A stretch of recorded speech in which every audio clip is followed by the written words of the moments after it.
Hello, my name is Jose Bartute from Cartype Incorporated here in Miami.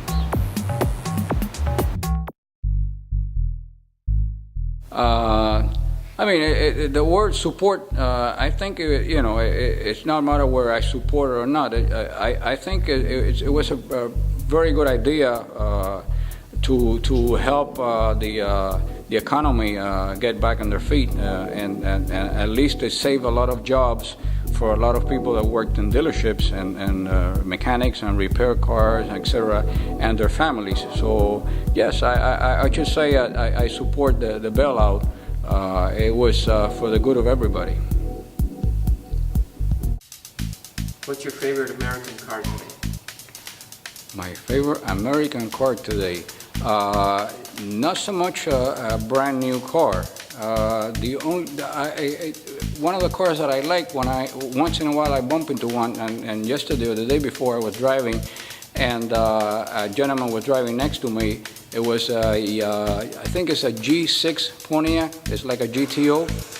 I think it's a very slick looking car, and I think the Pontiacs, they killed the program. Pontiacs are not made anymore, and they have a history. The GTO and the Trans Am and all those old Pontiacs, and that I think was the end of the era for them. But I like that car. I think it's an attractive body and attractive looking car. Do you think General Motors made a mistake by killing Pontiac? I think so. I mean, financially, I don't have an idea why they did it, but I can imagine they had too many models and they had to decide which one. Definitely not a Chevrolet, because that's everybody's car. Poor family car, the Chevrolet. But out of all the other cars, I think the Pontiac, next to the Chevrolets, in the old times, had the reputation for the muscle cars. A lot of people restored them. They had beautiful models, and I think that if they could have saved the Pontiac, they should have done it. I think it was a good car. All in all, during all those years, especially the old muscle cars. What are the qualities that define a good car?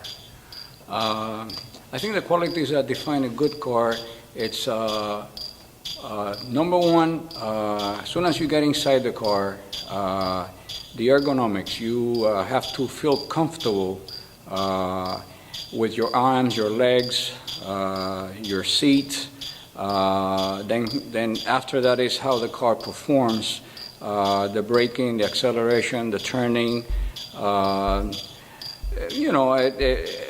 You can include air conditioning and radio and electric windows and all that. Those are all comforts, but the basics of the car, which is the riding, the safetiness, how secure and safe you feel when you're driving it. That the car integrates with you, and you integrate with the car.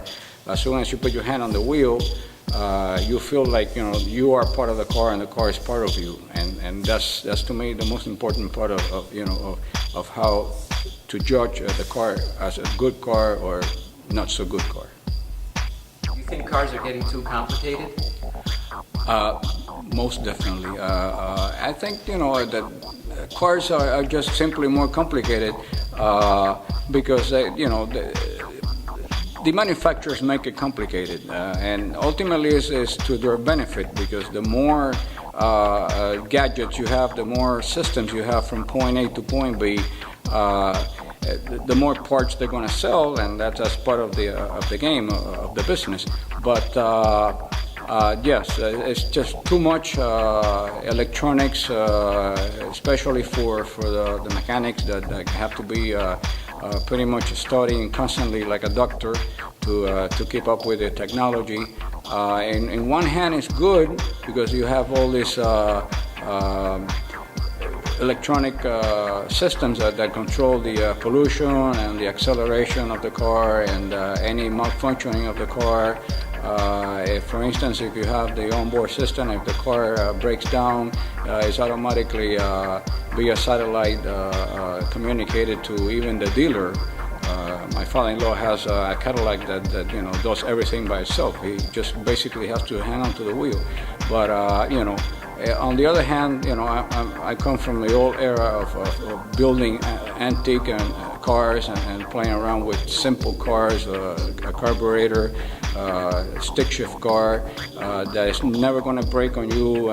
You know, it would take all the beating, and still at the end it's a car with four wheels, an engine, a transmission, a radiator. So you know, yeah, definitely the cars are getting more complicated. Do you think European cars are made better than American cars? Definitely. Just about any European car. And you know, now and then, if you look back at the earlier cars, they are rock solid. They last a long time. The technology for the engines was, you know, they were the pioneers on technology, especially the Germans, then the Italians, and even the French. But you know, all in all, the European cars, I think they are just better finished, better built, and I prefer them to American and Japanese cars. What's your favorite car brand? My favorite car brand is Porsche, especially the 911, the air-cooled era, and pretty much all the newer models too, the GT3, the Carrera C2, the C4, the Carrera S, pretty much all the models. I've you know, had the pleasure of driving very many of them in the street and on the track. When I used to instruct, I had the opportunity to teach a lot of people with different Porsche models, and they're just a superb car. How long did it take you to restore your Porsche?